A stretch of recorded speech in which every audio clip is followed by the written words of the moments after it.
بسم اللہ الرحمن الرحیم۔ السلام علیکم۔ صبح دودھ والے سے دودھ لیا تو اسی وقت ایک فقیر آیا اور بولا، یہ دودھ مجھے دے دے، میرے بچے کئی دن سے بھوکے ہیں۔ مجھے رحم آیا، اس دودھ کو فقیر کو دے دیا۔ جاتے جاتے فقیر بولا، رات 12 بجے کا انتظار کرنا۔ مجھے بڑی ہی حیرت ہوئی، لیکن میں بھول بھال کر کاموں میں لگ گئی۔ جو ہی 12 بجے، اس معاشرے میں تنہا عورت کا گزارا ناممکن ہے، یہ وہ الفاظ ہیں جو میں اپنی امی کے منہ سے سنتی آئی تھی، مگر مجھے ان الفاظ پر یقین نہیں تھا۔ میں اکثر سوچا کرتی کہ آخر کیوں ایک عورت کو جینے کے لیے مرد کی ضرورت ہوتی ہے۔ امی کہا کرتی تھیں کہ کیوں مرد تحفظ فراہم کرتا ہے، اس لیے مرد کا ساتھ بہت ضروری ہے۔ میں امی کی اس بات سے چڑ جایا کرتی اور کہتی تھی کہ امی، ایک مرد عورت کو کس طرح سے تحفظ فراہم کرتا ہے؟ تب امی میرے سر پر ہاتھ رکھ کر کہتی، بیٹا، اپنے جیسے دوسرے مردوں سے۔ پھر میرے بھیا کا ہاتھ میرے ہاتھ میں تھما کر کہتی، سنبل، تیرا بھائی تجھ سے 1.5 سال چھوٹا تو ہے، مگر یہ تجھے تحفظ فراہم کرے گا۔ امی کی باتیں سن سن کر میرے ذہن میں یہ بات بیٹھ چکی تھی کہ میرا بھائی مجھے تحفظ فراہم کرے گا، وہ میری دیکھ بھال کرے گا، میرے اچھے اور برے کا ذمہ دار وہی ہوگا۔ یہ سوچتے سوچتے میں بڑی ہو گئی تھی۔ زین کی منگنی پھپھو کی بیٹی کے ساتھ بچپن میں ہو گئی تھی، اسی لیے اس نے جب سے جوانی کی دہلیز پر قدم رکھا تھا، اس نے یہ ضد پکڑ لی تھی کہ میری شادی جلد از جلد کر دی جائے۔ امی زین کو اکثر سمجھایا کرتی تھیں کہ تم ابھی شادی کی ضد چھوڑ دو، کیونکہ تم سے بڑی بہن گھر میں بیٹھی ہے، اس کی شادی ہوگی تبھی تمہاری باری آئے گی۔ میں نے محسوس کیا تھا کہ میرا بھائی مجھ سے چڑھنے لگا تھا، اس کی باتوں میں میرے لیے حقارت ہوا کرتی تھی۔ میں نے امی سے اس بات کا تذکرہ کیا اور بولی، امی، آپ کر دیں زین کی شادی، جب میرے نصیب میں شادی ہوئی تب میری بھی ہو جائے گی۔ مگر امی نفی میں سر ہلا دیا کرتی تھیں۔ وہ کہتی تھیں کہ سنبل، مجھے منزہ بالکل بھی پسند نہیں۔ بچپن میں تو چلو وہ معصوم تھی، مگر اب تو وہ پوری فتنہ ہی ہے۔ تم نہیں جانتی، مگر تمہاری پھپھو نے شادی کے شروع کے ایام میں میرے ناک میں دم کر رکھا تھا۔ اس کا بس نہیں چلتا تھا کہ کسی طرح مجھے طلاق دلوا دیں۔ آگے کے حالات تمہارے سامنے ہی ہیں۔ تمہارے ابو کے انتقال کے بعد تمہاری پھپھو نے کبھی ہمارا خیال نہیں کیا، حالانکہ وہ اچھے کھاتے پیتے گھرانے سے تعلق رکھتی تھیں۔ انہوں نے صرف اور صرف زین سے ہی رابطہ کیا تھا۔ امی کی باتوں میں صداقت تھی۔ میں بولی، امی، آپ کی بات بالکل درست ہے، چلیں، میری تو شادی ہو جائے گی، مگر پھر آپ منزہ کی ناک میں دم کر کے رکھیں گی۔ اچھا ہے آپ ابھی سے زین کے کان میں یہ بات ڈال دیں کہ آپ اس شادی سے راضی نہیں ہیں۔ میں ابھی امی کے ساتھ بات کر ہی رہی تھی کہ میرے کانوں میں تالیوں کی آواز گونجی تھی۔ میں نے سر اٹھا کر دیکھا تو زین کھڑا تھا۔ وہ مجھے غصے سے گھور رہا تھا۔ بولا، اچھا تو تم سنبل امی کو منزہ کے خلاف بھڑکا رہی ہو؟ میں بھی تو کہوں کہ ابھی چند برس پہلے تو امی کو یہ رشتہ دل و جان سے قبول تھا، مگر اب منزہ امی کی نگاہوں میں کیوں یہ بات ہے کہ تم انہیں اس کے خلاف ورگلا رہی ہو؟ خود تو میری دہلیز پر بیٹھی ہو، تمہاری شادی کی عمر تو نکلتی جا رہی ہے، مگر تم میری عمر تو مت نکلنے دو۔ امی غصے سے بولیں، زین، اپنی زبان کو لگام دو۔ مجھے سنبل نے کچھ کہا نہیں۔ میں تھوڑی دیر پہلے ہی اس سے کہہ رہی تھی کہ مجھے منزہ پسند نہیں ہے۔ اس بات پر تو زین نے اتنا واویلا کیا کہ میں اور امی تو دنگ ہی رہ گئی تھیں۔ پھر ہمارے گھر ہفتہ بھر جنگ چلتی رہی۔ امی بہت پریشان تھیں۔ میں نے انہیں سمجھایا کہ امی، زین جیسا کہتا ہے اس کی مان لیں، کیونکہ وہ پھپھو کے کہنے میں ہے، اسے ہماری ہر بات بری لگتی ہے۔ امی نے گھر کا سکون برقرار رکھنے کے لیے زین کی بات مان لی اور اس کی شادی منزہ سے کر دی۔ منزہ پھپھو پر گئی تھی۔ وہ زبان کی اتنی میٹھی تھی کہ لگتا تھا وہ بس ہماری ہی ہے۔ دن بھر وہ ہمارے پاس بیٹھ کر باتیں کرتی رہتی، مگر جیسے ہی اس کا شوہر گھر آتا، وہ اس کو ہمارے خلاف کوئی نہ کوئی بات بتا دیتی، جس پر زین سارا گھر سر پر اٹھا لیتا۔ تب منزہ آگے بیٹھ کر زین سے کہتی کہ زین، کچھ تو شرم کرو، ماں کی دعا لیا کرو، ان سے بدتمیزی نہ کیا کرو۔ میں اور امی تو بہت پریشان تھیں۔ امی کہتی تھیں کہ سنبل، تمہاری شادی ہو گئی نا تو مجھے سکون آ جائے گا، پھر میں کبھی اپنے بھائی کے گھر رہنے کے لیے چلی جایا کروں گی، تو کبھی کسی بہن کے گھر۔ یہ گھر منزہ کو ہی مبارک ہو۔ مگر ہم نے جیسا سوچا تھا ویسا نہیں ہوا۔ امی میری وداعی سے پہلے ہی رخصت ہو گئی تھیں۔ ایک دن زین نے اپنی بیوی کے کمرے میں آ کر امی کے ساتھ بہت بدتمیزی کی تھی۔ امی کمرے میں بیٹھی روتی رہی تھیں۔ پھر شام میں ان کی حالت بگڑ گئی۔ ہسپتال لے کر گئے تو پتہ چلا امی کو تو ہارٹ اٹیک آ گیا ہے۔ ڈاکٹر نے یہ بات خاص طور پر بتائی کہ مسلسل ٹینشن زدہ ماحول میں رہنے کی وجہ سے ان کا دل نازک ہو گیا ہے۔ امی اس ہارٹ اٹیک سے جاں بر نہ ہو سکی تھیں۔ 3 بھائی کی شادی میں ہی منزہ میری امی کی جان لے چکی تھی۔ مجھے منزہ سے شدید نفرت ہو چکی تھی، بھائی کو بھی نفرت ہو چکی تھی۔ بھائی کو بھی امی کی موت کا بہت صدمہ تھا، وہ بھی اندر ہی اندر سے خالی ہو گیا تھا۔ میں نے دیکھا کہ امی کے انتقال کے بعد سے زین منزہ سے دور دور رہنے لگا تھا۔ منزہ تو بھائی سے شدید عشق کرتی تھی۔ وہ اس ساری صورتحال سے بہت گھبرا گئی، بہانے بہانے سے بھائی کو بلانے کی کوشش کرتی تھی، مگر بھائی اس سے بات کرنا بھی گوارا نہیں کرتا تھا۔ ایک دن تو ان دونوں میں بہت زیادہ لڑائی ہو گئی۔ زین کہنے لگا، منزہ، میری ماں کی موت کی ذمہ دار تم ہو، مجھے تمہیں قاتل نظر آتی ہو۔ زین اب زیادہ وقت میرے ساتھ ہی گزارا کرتا تھا، وہ اکثر بچپن کے قصے یاد کر کے رویا کرتا۔ ایسے میں نے زین کو دلاسا دیا، میں اسے زندگی کی جانب واپس لانا چاہتی تھی۔ انہی دنوں میں زین نے میرے لیے ایک رشتہ ڈھونڈ لیا۔ میں بھی شادی کرنا نہیں چاہتی تھی، مگر زین نے ایک رات چپکے سے میرے کان میں کہا کہ میری بہن اس جگہ شادی کر لو، بہت اچھے لوگ ہیں، دوسری بات یہ کہ کم از کم تمہاری جان تو منزہ سے چھوٹ، مجھے تمہاری فکر ہر وقت ہی ستاتی رہتی ہے۔ میں نے بھائی کی بات مان لی، میں نے اس کی شادی کے لیے ہاں کہہ دی تھی، کیونکہ دل میں کہیں خیال تھا کہ چلو شادی کے بعد اپنے گھر چلی جاؤں گی، بھابھی کی نظروں سے تو جان چھوٹے گی۔ میں نے بھائی سے التجا کی کہ میری شادی سادگی سے کی جائے، اس نے میری بات کی لاج رکھی۔ یوں میں شادی کر کے رضوان کے گھر آ گئی تھی۔ میرے شوہر کا گھر بہت خوبصورت تھا، وہ بھی بہت پیارا تھا۔ شادی کی رات اس نے میری بہت تعریف کی تھی، مجھے لگا اب میری زندگی میں سکون ہی سکون آ جائے گا۔ ایسا سچ بھی ثابت ہوا تھا۔ شادی کا 1 مہینہ بہت اچھا گزرا، مگر 1 مہینے بعد تو رضوان بولا، سنبل ہمیں یہ گھر چھوڑنا ہوگا۔ میں بولی کیوں؟ رضوان بولا کیونکہ میں اس گھر کا کرایہ برداشت نہیں کر سکتا۔ میں تو رضوان کی بات سن کر ہی دنگ رہ گئی۔ میں بولی یہ تم کیا کہہ رہے ہو؟ وہ بولا سچ کہہ رہا ہوں، شادی کے بعد آج تک رضوان یہی کہتا آیا تھا کہ یہ گھر میرا ذاتی ہے۔ خیر اس بات پر میں رضوان کے ساتھ جھگڑا تو نہیں کر سکتی تھی، یہ اس کے ساتھ دوسرے گھر میں شفٹ ہو چکی تھی، مگر اب خدایا رضوان نے یہ گھر بہت ہی گندے علاقے میں ڈھونڈا تھا۔ تنگ و تاریک سے مکان میں میرا دم گھٹتا تھا۔ یہ گھر تو مجھے راس ہی نہیں آیا تھا، کیونکہ اس گھر میں آ کر مجھ پر بہت بھیانک قسم کے انکشافات ہوئے تھے۔ میرا شوہر ایک عادی نشئی تھا، وہ نشہ کرنے کے لیے بھی پیسے ادھار مانگا کرتا۔ پھر آہستہ آہستہ مجھ پر یہ راز بھی کھل گیا کہ میرا شوہر جوا بھی کھیلتا ہے۔ مجھے لگا تھا کہ میری زندگی کا یہ سب سے بھیانک راز ہے، مگر میں کہاں جانتی تھی کہ ابھی مجھے اندر سے جھلسا دینے والی حقیقت بھی میرے علم میں آنے والی ہے۔ ایک دم میں رضوان سے لڑ پڑی اور بولی، اگر میرے بھائی کو پتہ چل گیا نا کہ تم جوا کھیلتے ہو تو وہ مجھے اپنے ساتھ لے جائے گا۔ میری بات سن کر رضوان ہنسنے لگا۔ وہ بولا، سنبل تم کتنی بھولی ہو نا، جب میں نے تمہیں تمہارے بھائی سے 10 لاکھ میں خریدا تھا اس وقت میں نے جوا جیتا تھا۔ تمہارا بھائی کہنے لگا، رضوان تمہارے پاس اتنے پیسے کہاں سے آئے؟ تو میں بولا، میں نے جوا جیتا ہے۔ تب زین ہنس کر بولا، میں نے جوا جیتا ہے۔ تب زین ہنس کر بولا، قسمت کی دیوی تم پر مہربان ہے، پہلے تم نے جوا جیتا، اب تمہارا گھر بسنے جا رہا ہے۔ میں رضوان کی بات سن کر تھر تھر کانپنے لگی تھی، مجھ پر بہت بھیانک انکشاف ہوا تھا، مجھے کچھ پتہ ہی نہ چلا اور میں چکرا کر گر گئی۔ اب میرا دل ہر وقت بے چین سا رہتا تھا۔ جب میرا بھائی مجھے فروخت کر سکتا تھا تو پھر میں اپنے شوہر سے بھی کوئی اچھی امید کیسے کرتی؟ ایک دن دوپہر کو میری طبیعت بہت خراب تھی، اسی لیے میں سو گئی۔ جب سو کر اٹھی تو میرے شوہر نے مجھے طلاق دے دی۔ یہ طلاق سن کر مجھ پر زمین و آسمان ایک ساتھ آن گرے تھے۔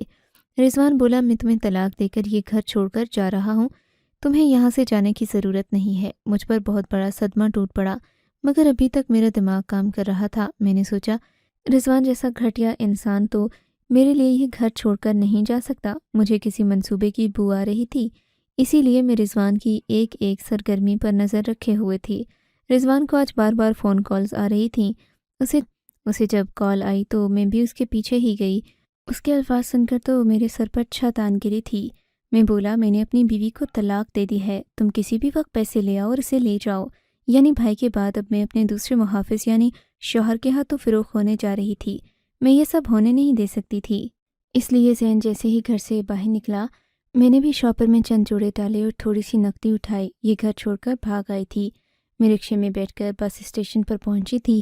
بس اسٹیشن پر پہنچ کر میں نے یوں ہی کسی بھی شہر کی ٹکٹ خرید لی، کیونکہ میرے پاس کوئی ٹھکانہ ہی نہیں تھا اور آج کل میرا جی بھی بہت گھبراتا تھا۔ مجھ پر یہ راز کھل چکا تھا کہ میں امید سے ہوں۔ میں کراچی شہر جب پہنچی تو بہت زیادہ رات ہو چکی تھی۔ میں اڈے پر کھڑی اپنی قسمت کو کوس رہی تھی، تبھی ایک ضعیف سا رکشہ ڈرائیور میرے پاس آیا اور بولا، بیٹی کہاں جانا ہے؟ میں بہت زیادہ پریشان تھی۔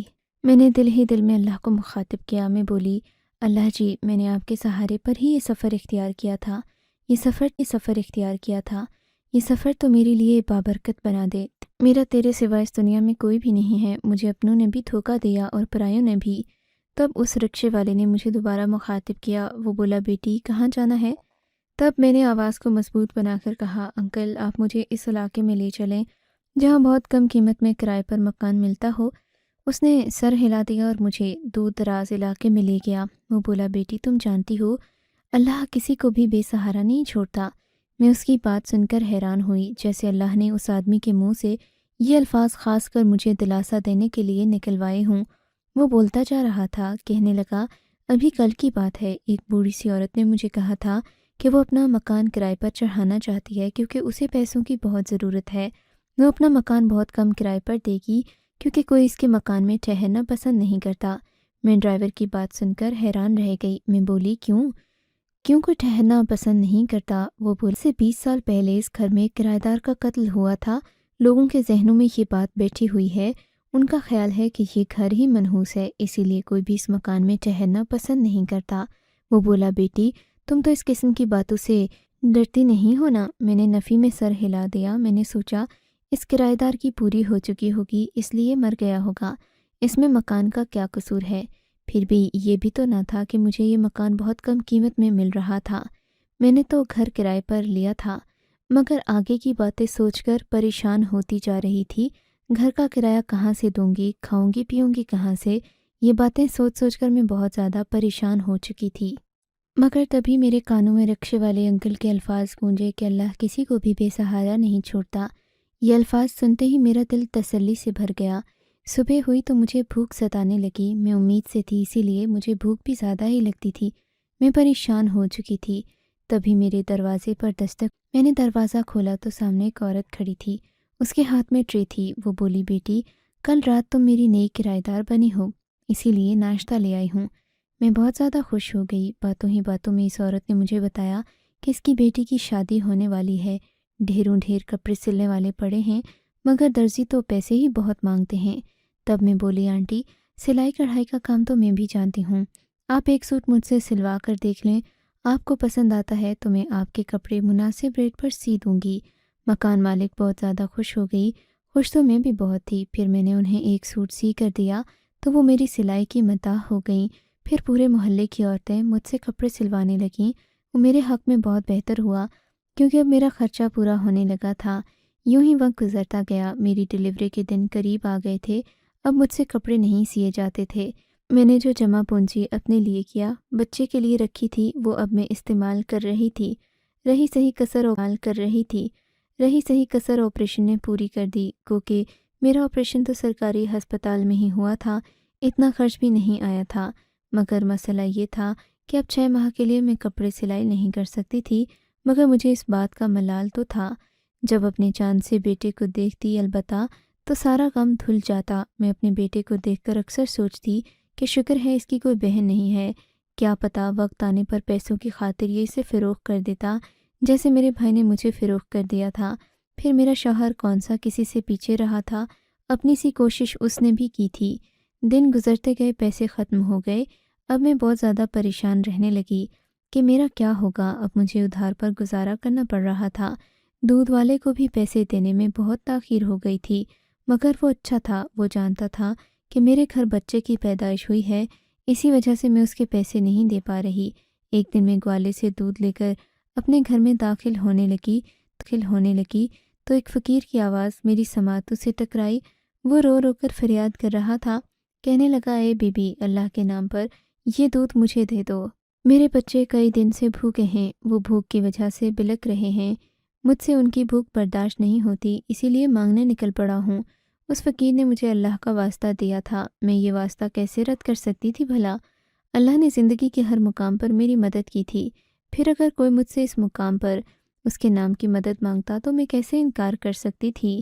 میں نے اسے دودھ کی تھیلی تھما دی۔ وہ جھولی اٹھا کر مجھے دعائیں دینے لگا، بولا رات 12 بجے کا انتظار کرنا ہوگا۔ مجھے بڑی حیرت ہوئی کہ وہ ایسا کیوں کر رہا ہے، لیکن پھر اپنی مصروفیت میں یہ سب بھول بھال گئی۔ دراصل میں نے سوچ لیا تھا کہ میں پھر سے لوگوں کے کپڑے سینے لگوں گی، مگر اب 6 مہینے تک میں نے بھوکا تو مرنا نہ تھا۔ میں سارا دن اپنے کاموں میں لگی رہی، اس کے لیے نیند بھی جلد ہی آ گئی تھی۔ میں اس فقیر کھل کر سونے کے لیے لیٹ گئی، مگر میرا بیٹا مسلسل رو رہا تھا۔ میں اس کو چپ کروانے کی کوشش کرتی رہی مگر ناکام رہی۔ مجھے لگا شاید اس کے پیٹ میں درد ہے، اس لیے سوچا کہ گیس خارج کرنے والی دوا کے چند قطرے اسے پلا دیتی ہوں، مگر اٹھ کر کچن میں جانے لگی تو اچانک کوئی نوکیلی سی چیز میرے پیر میں چبھی تھی۔ تکلیف سے میری سانس بند ہو چکی تھی۔ میں جلدی سے زمین پر بیٹھ گئی تاکہ دیکھ سکوں کون سی چیز میرے پاؤں پر لگی ہے۔ تب مجھے کوئی چمکیلی سی چیز نظر آئی۔ میں بیٹھ کر زمین کھودنے لگی۔ زمین کھودتے وقت میری حیرت کی انتہا نہ رہی، کیونکہ میرے ہاتھ سونے چاندی کے زیورات آ رہے تھے۔ میری سانسیں تیز تیز چلنے لگیں۔ میں نے جلدی سے وہ ساری زمین کھود ڈالی۔ نیچے سے مجھے ایک ہانڈی ملی جس میں بے تحاشا سونے چاندی کے زیورات پڑے تھے۔ میں نے سونے کے زیورات کو ہاتھ میں پکڑ کر دیکھا تو دنگ رہ گئی، کیونکہ وہ خالص سونا تھا۔ میں نے جلدی سے وہ ہانڈی اٹھائی اور کمرے میں جا کر رکھ دی۔ تب اچانک میری نظر گھڑی پر کہ 12:20 ہو چکے تھے۔ میں واپس بستر پر آئی تو میرا بیٹا بڑی میٹھی نیند سو رہا تھا، مگر اب میری نیند حرام ہو چکی تھی۔ میری آنکھوں سے بار بار آنسو گر رہے تھے۔ کیا یہ سب میرا تھا؟ نہیں، میں یوں ہی کسی چیز پر اپنی ملکیت نہیں جتا سکتی تھی۔ میں نے سوچ لیا کہ اس گھر کی مالکن سے بات کروں گی، اس لیے میں نے صبح سویرے ہی انہیں اپنے گھر بلا لیا۔ میں بولی، آنٹی مجھے آپ سے جاننا ہے کہ اس گھر میں مجھ سے پہلے کون رہا تھا؟ وہ بولی، بیٹی 20 سال قبل ایک آدمی رہنے آیا تھا، کرایہ اچھا دے رہا تھا۔ میں نے بھی چھان بین کیے بنا ہی اسے اس گھر میں رکھ لیا، مگر ایک دن پولیس اس علاقے میں آ گئی۔ وہ بہت ہی خطرناک ڈاکو کی تلاش میں تھی۔ تم جانتی ہو کیا، وہ ڈاکو انہیں میرے گھر سے ملا تھا۔ وہ ڈاکو پولیس مقابلے میں مارا گیا، تب سے لوگ میرے اس گھر کو منحوس کہتے ہیں۔ بیٹی میں نے تو اپنے اس گھر کی 2-3 بار مرمت بھی کروائی، مگر پھر بھی اسے کسی نے قبول نہیں کیا۔ میں سمجھ گئی کہ وہ سارے زیورات اس ڈاکو کے ہی تھے، مگر پھر بھی میں اس ساتھ کمرے میں لے گئی۔ وہ زیورات سے بھری ہانڈی ان کے سامنے لا کر رکھ دی اور ان سے بولی، یہ مجھے کل رات ملی ہے، آپ اس گھر کی مالکن ہیں، اس لیے یہ آپ کی ہوئی۔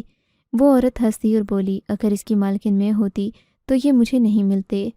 پھر دوبارہ میں نے اسے گھر کی مرمت بھی کروائی۔ یہ ہانڈی کسی مزدور کو بھی نہیں ملی، شاید اس لیے کہ یہ تمہیں ملنا تھی، اس کی اصل حقدار تم ہو۔ پھر میرے بار بار اصرار کرنے کے باوجود انہوں نے ایک انگوٹھی بھی نہیں لی۔